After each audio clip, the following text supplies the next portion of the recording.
வணக்கம். இந்த விஷயத்தை பத்தி இதுக்கப்புறம் நம்ம பேசவே கூடாது அப்படின்னு ரொம்ப கண்ட்ரோலா தான் இருந்தேன். ஆனா என்னங்க பண்றது, இந்த இன்ஸ்டாகிராம திறந்தா ரீல்ஸா இது வந்துகிட்டே இருக்கு. திரும்ப திரும்ப எத்தனை வாட்டி நாட் இன்ட்ரெஸ்ட்னு போட்டாலும் ஏதோ ஒரு ப்ரொஃபைல்ல இருந்து அது வந்துகிட்டே தான் இருக்கு. யூடியூப்க்கு போனாலும் அதே மாதிரி தான் திரும்ப திரும்ப ஷார்ட்ஸா வந்துட்டு இருக்கு. இப்ப வேணான்னு ஒதுக்குற என் கண்ணிலேயே இத்தனை வாட்டி படும்போது இதை பாக்குறவங்க என்ன மனநிலைக்கு தள்ளப்படுவாங்கிறத எனக்கு புரியல. நான் எதை பத்தி பேசுறேன்னு முதல்ல சொல்லிடுறேன். இந்த சீப் பாஸ் சீசன் 9 பத்தி தான் பேசிட்டு இருக்கேன். அது கேவலத்தோட உச்சக்கட்டமா போயிட்டு இருக்கு. சீரியஸா கேக்குறேன், அந்த தொலைக்காட்சிக்கோ இல்ல அதை தொகுத்து வழங்குற அந்த தொகுப்பாளருக்கோ கொஞ்சம் கூட மனிதாபிமானமும் கிடையாதா?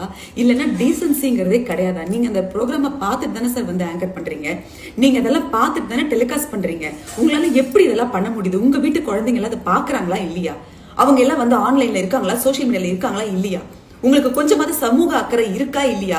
இந்த கன்றாவிய நீங்க டெலிகாஸ்ட் பண்ணி என்ன சாதிக்க போறீங்க? அதுல வர காசை வச்சு எப்படி சாப்பிடுறீங்க? எனக்கு புரியவே இல்லைங்க. இந்த குப்பையிலேயே நாத்தம் அடிக்கிற குப்பை இருக்கு, நாத்தம் இல்லாத குப்பை இருக்கு.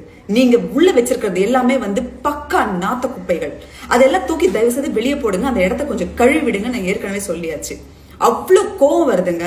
இந்த மாதர் சங்கங்கள் ஏதாவது ஒரு பாட்டு வந்தா சரி, ஏதாவது ஒரு வசனம் பேசிட்டா சரி, கோடி பிடிச்சிட்டு வந்துருவாங்க. அப்படியே எல்லாரும் எல்லாமே நாடு கெட்டு போகுது, சீரழிஞ்சு போகுது அப்படின்னு சொல்லிட்டு. இன்னைக்கு நீங்க எல்லாம் என்ன பண்ணிட்டு இருக்கீங்க? கண்ணை மூடிட்டு காதை மூடிட்டு உட்கார்ந்துட்டு இருக்கீங்களா? எப்படி இது உங்களுக்கு வந்து கேட்கணும்னு தோணவே இல்லையா?